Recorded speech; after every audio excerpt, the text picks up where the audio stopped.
Okay, I'll open one more shard. Just one more. I wanted some of the rewards. And I get a sepulcher. That's nice. That's a new one, but useless.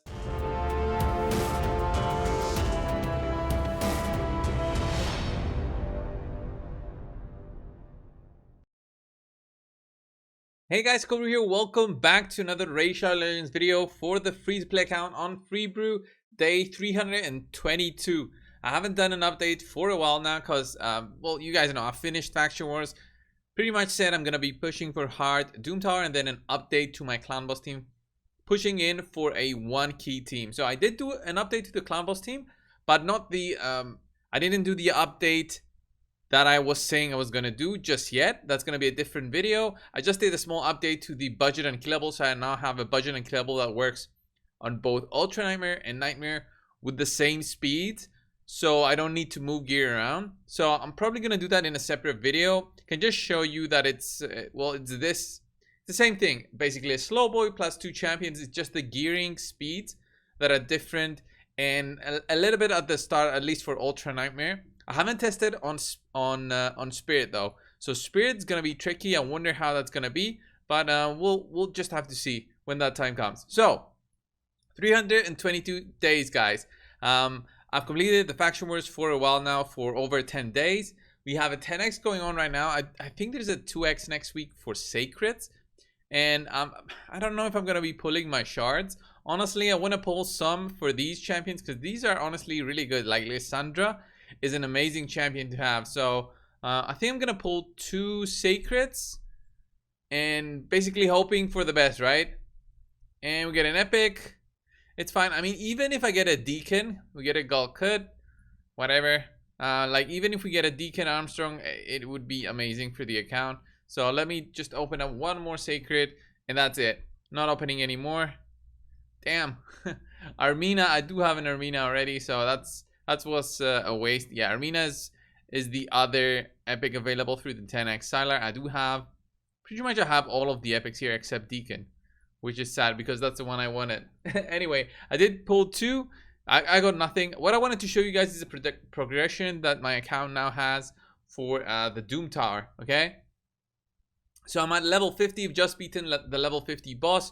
Obviously, I do have a lot of champions available. If you guys remember my roster of champions, I do have a lot of champions. But looking at the bosses and how the bosses work, let's get started with the this boss, the Griffin. This is the team that I used for Griffin level 10. I think I've beaten it at 2 minutes 50, 71 turns. Nothing too crazy about that. I mean, pretty much everybody has beaten this one, at least from my clan, so I'm not going to show this at all. Then we go for the Magma Dragon, arguably the easiest Doom Tower boss there is. I don't think there's an easier boss than this one, in the sense that you just need to provoke, that's it, and don't apply an HP burn. Pretty much that's the thing about this boss, and you can beat it. So at least 20 levels were expected to be easy. That's when it gets started to become a little bit trickier. So I had level 40 here with the Eternal Dragon. Eternal Dragon was nasty, but I did manage to beat it. 8 minutes 35 seconds with this team here. Very supportive, heavy team. And I had to manual but auto. So it was running on auto, but I was choosing to kill the priest for the Eternal Dragon. It was a tricky thing to do, but I ended up beating the boss. Brogni is very strong for the Doom Tower bosses, which do an AoE attack. And very helpful with the shields. And then on 50, again, we had Celestial Dragon. So actually, 41 to 49 was much harder than actually beating the Griffin again. So 41 to 49, I had to revise my teams a couple of times. So if you guys remember, I said I was going to do like a Seer Lydia team, but then I ended up changing my team to this kind of thing right here. I have a level 60 now, Torment the Cold, not booked at all. I'm probably gonna book him if we have a CVC soon. If not, then I'm still gonna book him because I don't want to be spending all my days just waiting on this account. There's no point. I want to finish this Doom Tower rotation during this rotation. Not gonna wait for the next one and then spend another 12 days or so. I want to give away the account once I do the hard Doom Tower and then I do the 1-key team. So Torment the Cold got him to level 60. They actually gave him masteries.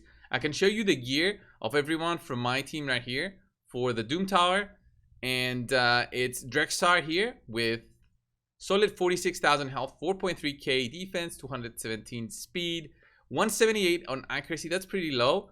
I do need to get his accuracy a little bit higher, I think, with just an accuracy banner with some speed substats would be nice. Maybe this 5-star would be usable. Anyway, I can do that at another time.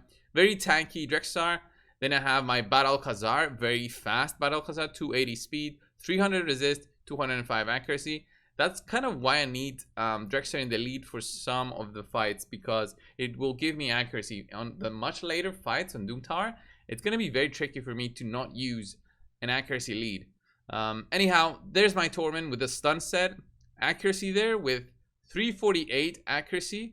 That goes up to 400 when there's an accuracy lead. So a little bit too much, then I can possibly replace this with a defense % chest. But until that time, I can still use him for pretty much all the waves in terms of accuracy. He doesn't need accuracy for the stun, but it does help for all his other stuff that he does. So he does a freeze on his A1, he does a provoke on his A3, A2 removes buffs, so he definitely needs accuracy. And then masteries plus his passive, which freezes. And then I also got the 5% chance from Fearsome Presence for him. Instead of going something like a War Master for extra damage, I went with that. Synergizes very well when you freeze an enemy and have an HP burn. Torment basically does a free A1. So this part of his A1, it's basically like a free default skill attack. So that's pretty cool. And I'll show you the team in action with Underpriest Brokney running a 315 accuracy, 268 resistance, 200 speed, 55,000 health. The health is a little bit low, and I think I'm gonna replace this. Do I have a blood shield that's better? No. Oh, maybe this one. This one's good. This one does give me some health, so I can use that one and level that one up instead. And then who else did I use? So 1, 2, 3. Battle Khazar, and then Salve Drakes. Salve Drakes, such an amazing champion. I re-geared her now to a accuracy build with 259 accuracy, but a regen set plus an immortal set. Very tanky kind of setup. I've showcased this video before on my channel by using a Salve the Drakes and a Drexar to actually farm the Griffin on the highest difficulty on the hard Doom Tower. So this will actually manage to get me a 2-man team for the Griffin. And I'll show you the floor 49. Although it was very lucky for me that I've beaten this boss. I didn't do it on purpose, beating this wave. This wave was tricky because I had to do lots of retries, because sometimes my reviver would die, so Sal will die, and that was tricky. But the good thing is I use stuff like an RSL helper, where you just press the play button and it refreshes the runs on Doom Tower until it actually beats the levels, and it stops once you reach the boss level, which is what is cool. So it's a very slow team, as you can see. Well, this wave is also slow because of the counterattacks. We have provokes, poisons, HP burns doing the killing, and then we have one reviver that's actually there for protecting the team, and that's Salve the Drakes. So very slow team, but it does what it's supposed to do, and I hope that it carries me through the Doom Tower all the way to 120. If you guys use something different for the waves, I want to hear all about that in the comments, because I still think that I can maybe replace Battle Khazar. Battle Khazar and Torment are really the only two that aren't really easily accessible. Brokney was a fusion, Drexar is for everyone, Sal is for everyone. Brokney was a fusion, although if you started after that, then it's an issue. Battle Khazar is honestly there for the cleanse more than anything. I don't even have him as the leader there. The damage doesn't really give me anything that he gives as a boost, and he's pretty much there as a healing and cleansing champion, which actually works. So here for the boss, I could use Drexar there in the lead, or I could use just my Brokney, because he also has 260 or so resist plus the 60 he gets from the leader slot. He goes to over 300, so he resists the buff removal.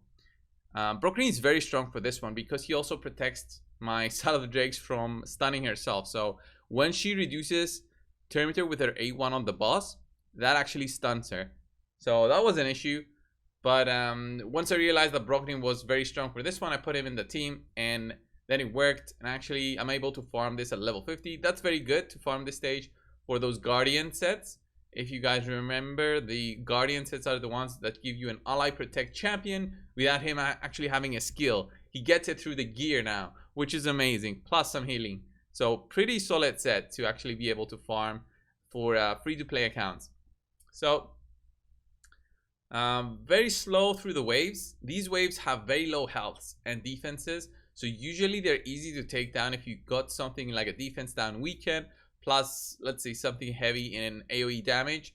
It just melts through the waves. But when you go with a very defensive team like this one, then the waves take ages to go down, because I'm just waiting for the poison, the HP burns, stuns. Right, we reached the boss. Here's the boss. Very annoying boss, I know, because once he goes over the 10 count right here, he becomes an immense threat to everybody. He just can one-shot anything, especially if it's strong. So if he's hitting champions that are forced, then he does an amazing amount of damage to them.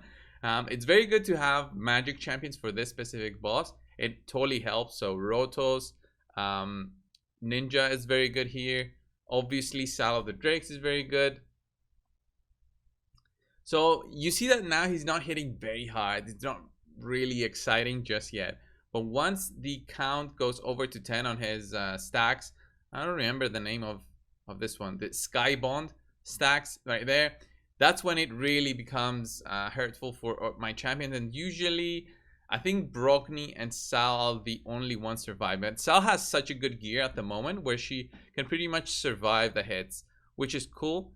And if I did have my Drexler in the leader slot, then she would be reviving him instead of Brockney in case Brockney dies. But for now, look at this. We're taking down the boss, looking very solid here. It's looking easy, right?